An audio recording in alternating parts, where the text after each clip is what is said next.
নমস্কার। আজকের অন্নভুবনের আলাপ আলোচনা ডোয়ার্ফ বা চলতি কথায় যাদের আমরা বামন বলি বা খর্বকায় মানুষ, এদের নিয়ে। আসলে সাধারণ মানুষের একটা ধারণা রয়েছে এই খর্বকায় মানুষেরা বোধহয় হাসির পাত্র, এবং সেটা ব্যবহার করা হয়েছে, যেমন আমাদের সিনেমাতে ব্যবহার করা হয়েছে। সিনেমায় ডোয়ার্ফ দেখানো মানে খানিকটা হাসির জোগাড় দেওয়ার জন্য, যেরকম আমাদের ভানু বন্দ্যোপাধ্যায়কে ব্যবহার করা হতো। ভানু বন্দ্যোপাধ্যায় যে কথা বলতেন বাঙাল ভাষায়, সেটা যেন হাসির ভাষা। সেরকমই অনেক ভুল ভ্রান্তি, ভুল ধারণা রয়েছে মানুষের মধ্যে। তা আজকে আমাদের মধ্যে দুজন খর্বকায় মানুষ রয়েছেন, তাদের সঙ্গে আমরা আলোচনা করব। আর আমাদের সঙ্গে রয়েছেন একজন ডাক্তার, বিখ্যাত ডাক্তার ডক্টর দেবাশিস ভট্টাচার্য, এবং আরেকজন রয়েছেন আমাদের প্রিয় ফিল্ম মেকার এবং টেলিভিশন প্রডিউসার জগন্নাথ গুহ। জগন্নাথের একটা এই খর্বকায় মানুষদের নিয়ে ছবি করার একটা বাসনা আছে, ডকুমেন্টারি করার বাসনা আছে। আর আমাদের মধ্যে রয়েছেন অক্ষয় দাস এবং আপনার নাম হীরক ভট্টাচার্য। তা আমরা যদি এইভাবে আলোচনা শুরু করি যে যে সাধারণ মানুষের মধ্যে অনেক ভুল ধারণা রয়েছে আপনাদেরকে নিয়ে, কিন্তু আপনাদের কি মনে হয় এই যে সমাজে আপনারা যে যা অবস্থানের মধ্যে রয়েছেন, যে অবস্থায় রয়েছে, আপনাদের কি ছোটবেলা থেকে কোনো অস্বস্তি হতো? অ্যাকচুয়ালি অস্বস্তি মানে কি বলতে চাইছেন? মানে ধরুন আপনি যখন একটা সময় দেখলেন যে আপনি আর বাড়ছেন না, স্বাভাবিক মানুষের মতো মানসিক অস্বস্তি মানে প্রথমে তো আমার মনে হয়েছিল যে আমি কেন বাড়ছি না। এই টোটাল আমি মিশেছি হচ্ছে নর্মাল মানুষদের সাথে, যে নর্মাল মানুষরা সব লম্বা লম্বা, আমি কেন নই। তারপর আস্তে আস্তে সেটা যখন ধাতস্থ হয়ে যায় তখন সেটা মেনে নিয়ে এগিয়ে চলছি। তার সাথে বিভিন্ন টন্টেট ক্রিয়া আছে। আপনি এখন কি পেশায় রয়েছেন? আমি এই অভিনয় জগতেই রয়েছি এখন, মেনলি অভিনয় করছেন। বিকম পাস করে। আচ্ছা, না আমি বলছি যে অভিনয় জগতে যে এসেছেন, আপনি যে খর্বকায় বলেই আপনাকে আসতে হয়েছে অভিনয় জগতে, হয়তো তাই কিংবা না হয়তো তাই। আচ্ছা ডক্টর ভট্টাচার্য, এই যে মানুষের যে স্বাভাবিক একটা আকার, আমরা দেখি মাঝে মাঝে কেউ খর্বকায় হয়, কেউ খুব লম্বা হয়, এর পেছনে এই এভলিউশনটা কি, কেন হয়েছে? ইভলিউশন না বলে বলা যায় যে জেনেটিক্স নাকি না, এই প্রতিটি ব্যাপারেরই অনেকগুলো কারণ থাকে। যারা খর্বকায় তাদের যদি আমরা আমাদের চিকিৎসার দিক থেকে যখন আমরা দেখতে চাই, ইনভেস্টিগেট করি, দেখা যায় যে অনেক রকম কারণের জন্যই খর্বকায় হয়। কিছু আছে জেনেটিক, যেরকম ক্রোমোজোমের মধ্যে ডিফেক্ট, তার নিউট্রিশনাল ডিফেক্ট হয় ক্রোমোজোমের ডিফেক্টের জন্যে। সেই সব খর্বকায় মানুষদের কিন্তু সমস্যাটা একটা থাকে না, মানে বিপদ যেমন একা আসে না, এই সব খর্বকায় মানুষদের সাধারণত জড়বুদ্ধি দেখা হয় তারা, এবং অন্যান্য কতগুলো ডিফেক্টও সঙ্গে থাকে। সেই জন্যে শুধু যদি খর্বকায় মানুষের সমস্যা দেখতে চাই তাহলে কিন্তু আমাদের খুব সমস্যা হবে, কারণ আমরা সব গুলিয়ে ফেলবো। কিন্তু কিছু খর্বকায় মানুষ আছে যাদের এন্ডোক্রিন প্রবলেমের জন্য হয়, যেরকম পিটুটারি ডোয়ার্ফ যাদের আমরা বলি, শুধু পিটুটারি হরমোনের অভাবে তাদের সাধারণত দেখা যায় যে মানসিক বিকাশটা স্বাভাবিক হয়, তাদের স্ট্রাকচারটা ছোট এবং প্রপোর্শনেট হয়। এটাও একটা খুব বড় কথা, কারণ আমাদের দেখতে গেলে যদি সেটা অনুপাতগুলো ধরের সঙ্গে হাত পায়ের অনুপাত ঠিক থাকে তাহলে আমাদের একরকম মনে হবে, যে অনুপাতটা অন্যরকম হয় তাহলে আরও তাকে অন্যরকম মনে হবে। সেই জন্যে এই পিটুটারি ডোয়ার্ফ যারা, তারা কিন্তু যথেষ্ট ইন্টেলিজেন্ট হয়, মানে স্বাভাবিক মানুষের মতন কাজকর্মের মধ্যে আসে, তাদের সমস্যাটা একরকম। আর তাছাড়া কিছু কিছু থাকে যাদের অ্যাকন্ড্রোপ্লেসিয়া বলে, মানে এই কার্টিলেজ বা ওই যে অস্থির নরম যে অংশ সেটার একটা বাড়ার সময় ডিফেক্টের জন্যে তাদের বাড়টা থেমে থাকে প্রধানত হাত পায়ের। কিন্তু তাদের আবার কতগুলো অন্য, তাদেরও বুদ্ধিটা মোটের উপরে স্বাভাবিক থাকতে পারে এবং অন্য কতগুলো সুবিধে থাকে, প্লাস পয়েন্ট থাকে, সেটা হলো ফ্লেক্সিবিলিটি ওদের খুব বেশি হয়। সেই জন্য ওদের সার্কাসে অনেক সময় ব্যবহার করা। এই জন্যে বামন যাদের আমরা বলছি তাদের মধ্যে যদি আমরা ধরে নিই যে তার সঙ্গে তারা জড়বুদ্ধি সম্পন্ন, তাহলে কিন্তু তাদের সমস্যাটা সবচেয়ে জটিল। এবং একটা দিক থেকে তাদের মানসিক সমস্যা কম, কারণ তারা খুব একটা এই কনফ্লিক্টগুলোর মধ্যে পড়ে না, কারণ মানুষ তাকে ঠাট্টাইয়াকি করছে, এটা হয়তো তারা কতটা উপলব্ধি করে না, এবং তারা সাধারণত করুণার পাত্র হয়ে যায়, কিন্তু তাদের অনুভবটা থাকে না। কিন্তু যাদের বুদ্ধিটা, করুণার পাত্র হওয়া, এটা কিন্তু আমার মনে হয় মানসিকভাবে আপনাদের একটা অস্বস্তিতে ফেলে। লোকে আপনাদের করুণা করে, ও তো ছোটখাটো মানুষ, এবং সেই সেই এই অবস্থা কি আপনাদের হয়েছে আগে কোনোদিন জীবনে, বা আপনার অভিজ্ঞতার মধ্যে হয়েছে? অক্ষয়বাবু বলুন আপনি। এই অবস্থার মধ্যে কখনো কখনো হয়তো আমাদের সম্মুখীন হতে হয়েছে। যেমন আমি হয়তো পড়াশোনা করেছি ছোটবেলায়, পরে কলেজে যখন পড়াশোনা করেছি, এবং পড়াশোনার ক্ষেত্রে আমার ক্লাসের বন্ধুরা বা কলেজের ফ্রেন্ডরা সেরকম, কারণ তারা রোজই আমাকে দেখেছে, তারা খুবই নিজের মতো করে আপন করেই মেনে নিয়েছে। কিন্তু যারা ধরুন বাইরে, যারা রাস্তাঘাটে আননোন পার্সন, হয়তো আমাকে চেনে না, তারা হয়তো কখনো কখনো একটু উকিঝুঁকি মেরে বা একটু ঠাট্টা না, অনেক সময় হয় না, মানে একটু ওকে একটু এগিয়ে যেতে দাও, ও পাচ্ছে না, মানে একটু করুণা করে বলতে, হ্যাঁ, কখনো ধরুন চলাফেরা করতে যে কেউ কেউ সাহায্য করেও, যেমন নিজেরা হয়তো বাসে ট্রামে উঠি, রোজই আমরা এটা নিশ্চয়ই চলাফেরা করি, কারণ ধরুন আমাদের যে বাস ট্রাম তৈরি হয়েছে স্বাভাবিক মানুষের হাইটটা উঁচু, কিন্তু এগুলো তো তৈরি করা হয়নি। যেরকম আমি বিদেশে কিছু কিছু জায়গায় জানি যে ডোয়ার্ফদের জন্য বিশেষ আলাদা ব্যবস্থা আছে, কিন্তু আমাদের বাসের ট্রামে অনেক সময় এরম হতে হয় যে উঠেও উঁচু, তো তাই জন্য একজন হয়তো তুলে দেওয়ার পরক্ষণেই সে যে দয়া করলো সেটা জানানোর জন্য সে এমন একটা কথা বললো বা এমন একটা ভাব দেখালো, এমন একটা হাসি করলো কন্ট্রাক্টরের সাথে, যেটা আমাদের গায়ে লাগে, তার থেকে না তুলে দেওয়া অনেক ভালো ছিল।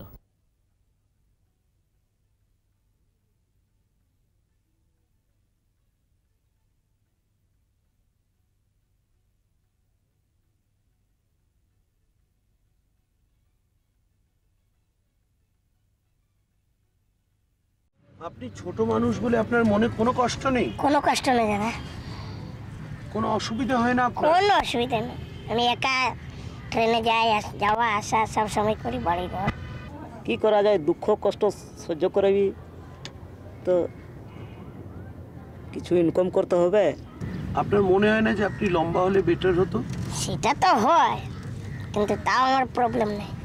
অসুবিধা এমনি কিছু নাই, দূরে যাওয়া আসা ওইগুলো অসুবিধা। এই যে যারা মানে সে অর্থে অসাধারণ মাপের মানুষ, সেই অসাধারণ মাপের মানুষ সম্পর্কে এদের সঙ্গে আমার একটা, আমি খুব ব্যক্তিগতভাবে তাদের সঙ্গে আইডেন্টিফাই করতে পারি, আমি বুঝতে পারি। ঠিক আপনার যেমন বাস উঁচু বলে উঠতে অসুবিধা হয়, ঠিক আমারও কিন্তু একটা মিনি বাসে উঠলে মাথা নিচু করে দাঁড়িয়ে থাকতে হয়। এটাও একটা অভিজ্ঞতা। কিংবা জুতোর মাপ, হ্যাঁ, বা জুতোর মাপ। আমি যেখানে জুতো কিনতে যাই সেখানে আমার যে মুচি আছে সে ঠাট্টা করে বলে, নো বার্গেন নো চয়েস, একটাই জুতো আছে আমার সাইজে, সেটাই কিনতে হবে।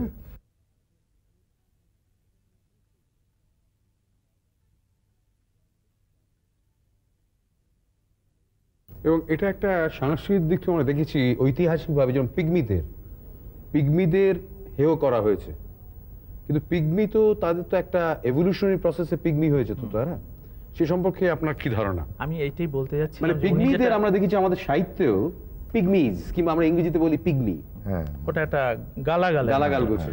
তা উনি যেটা বললেন, এইখানে আরেকটা জিনিস বেরিয়ে আসছে, আমরা যে সভ্যতা বলছি, আমরা সভ্য মানুষেরা সাধারণত কিন্তু মুখে বলি যে একজন মানুষের মানবিক দিক বা তার মানসিক বিকাশটাকে আমরা তার পরিচয়ের মাপকাঠি হিসেবে ধরি, কিন্তু আমি মনোরোগ বিশেষজ্ঞ হিসেবে যখন মানুষদের নিয়ে আলোচনা করতে আরম্ভ করি বা সমস্যাটা দেখি, তখন আমার অবাক লাগে যে আমরা কিন্তু শরীরকে অনেক বেশি গুরুত্ব দিই, এবং শরীরটাকে একটা স্টিরিওটাইপ হিসেবে আমরা দেখি, কারণ আমাদের গড়পড়তা যে মান, সেটার বাইরে গেলে, যেরকম উনি বললেন যে খুব লম্বা হলেও মুশকিল, খুব বেটে হলেও মুশকিল, তাদের সঙ্গে আমরা ঠিক আইডেন্টিফাই করি না নিজেদের, এবং আইডেন্টিফাই করি না বলি তাদের একটা অন্য জীব বা অন্য সম্প্রদায় মনে করতে থাকি।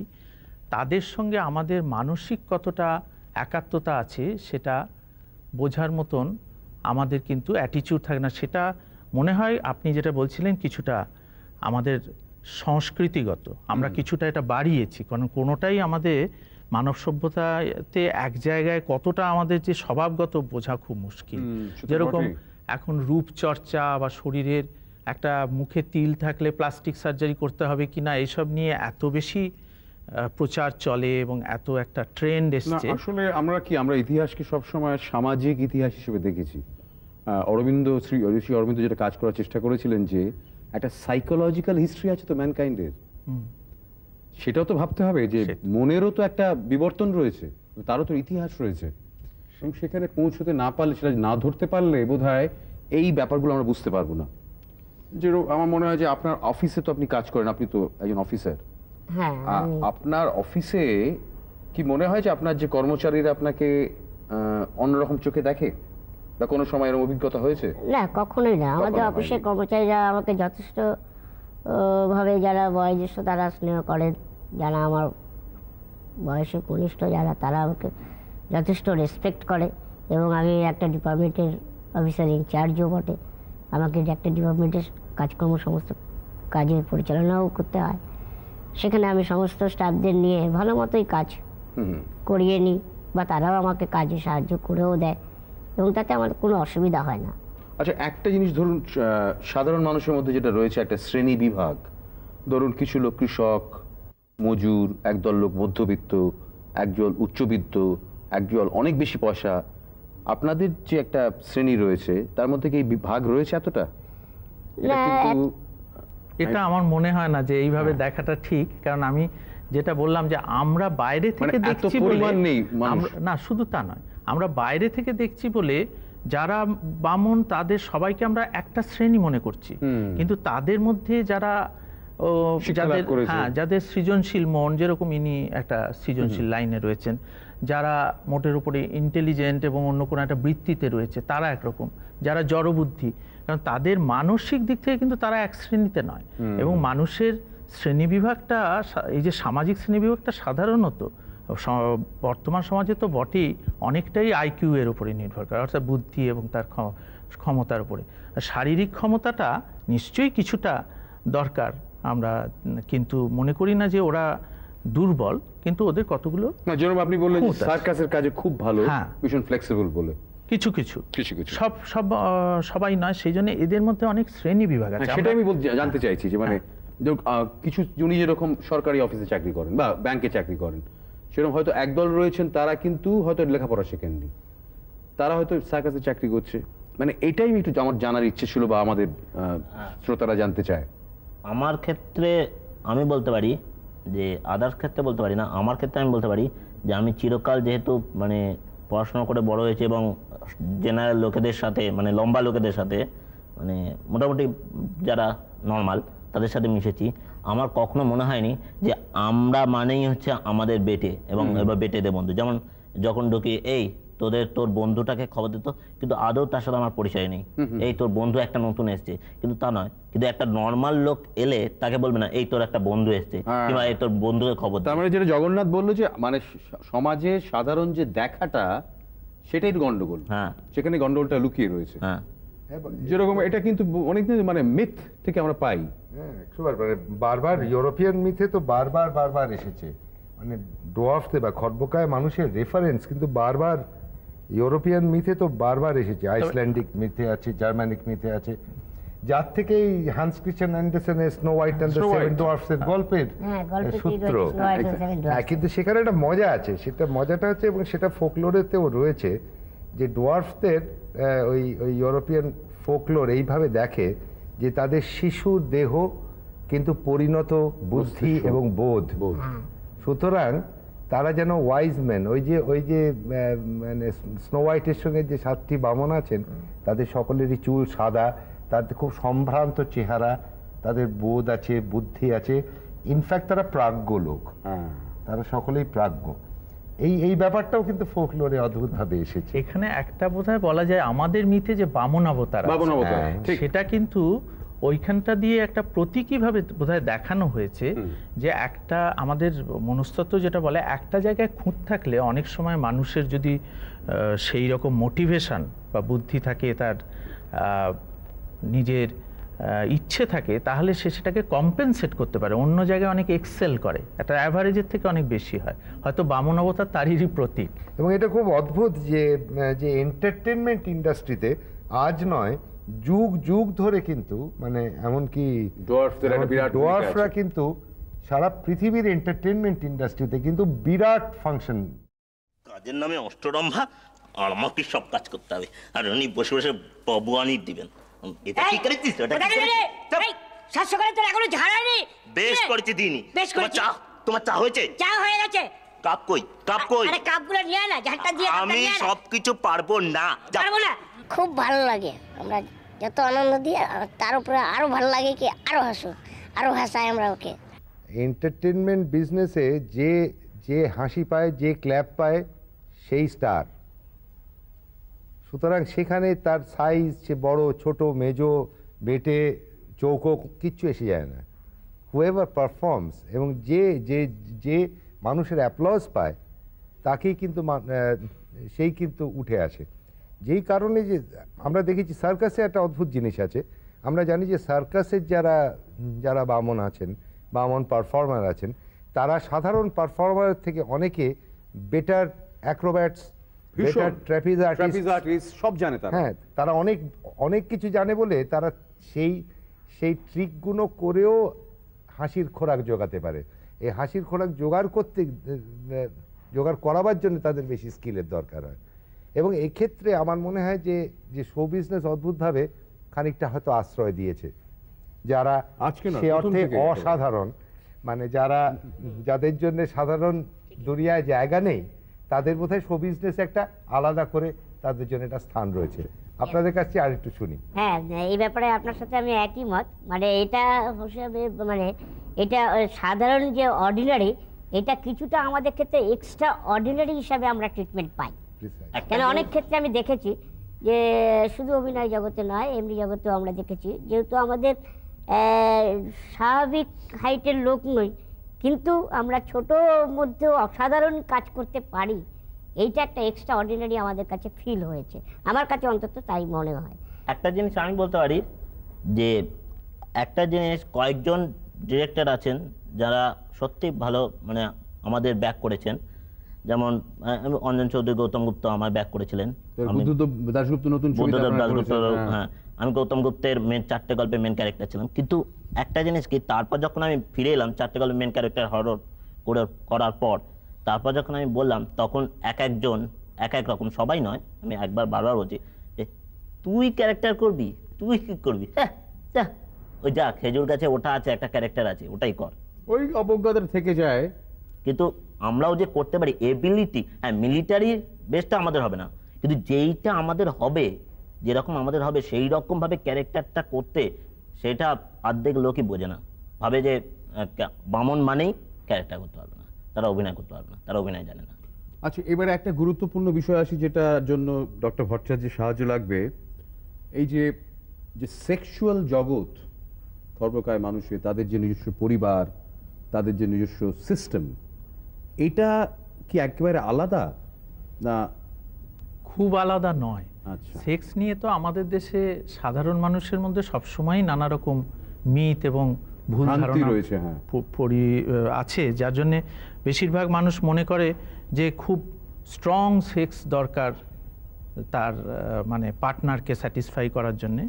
কিন্তু আসলে যে এটা একটা বন্ধুত্ব, পারস্পরিক বন্ধুত্ব, একজন পুরুষ এবং নারীর মধ্যে বন্ধুত্ব, এটা কিন্তু জীবন দিয়ে মানুষ বোঝে, অনেক পরে বোঝে। আমি জানি অনেককেই, এবং এই যারা বামন তাদের হয়তো স্বাভাবিক স্ত্রী আছে এবং তাদের ছেলে মেয়ে আছে, তারা স্বাভাবিক সংসার করছে। অতএব শরীরটা যেখানে প্রধান হয়ে দাঁড়ায়, তখন কিন্তু হাইট এক হয়েও অনেক রকম ঝগড়াঝাটি, অনেক রকম গন্ডগোল।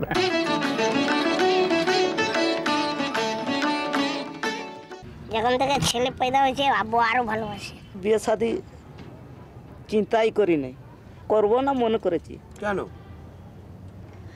এমনি আমার দাদা আছে, ছোট ভাই আছে, ওরাই সব ইচ্ছা করলেই আর কি করা যায়, ছোট মানুষকে কেউ আর ও তো ভালোবাসে।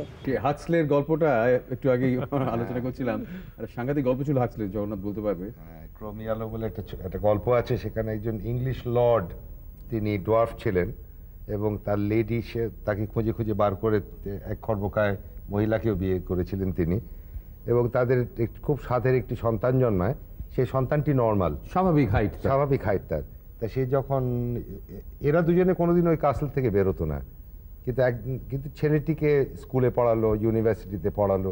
একদিন ছেলেটি তার বন্ধু বান্ধব নিয়ে বেড়াতে এসেছে এবং ওই কাসলে তাদের ডিনার হচ্ছে, বন্ধু বান্ধবের সামনে মা বাবা বেরোয়নি, কিন্তু ওদের এক বাটলার ছিল, সেও বামন। এই দুই বামন, লর্ড অ্যান্ড লেডির বাটলার, তাকে ন্যাচারালি বেরোতে হয়েছিল আর কি, বন্ধু বান্ধবকে সার্ভ করার জন্য।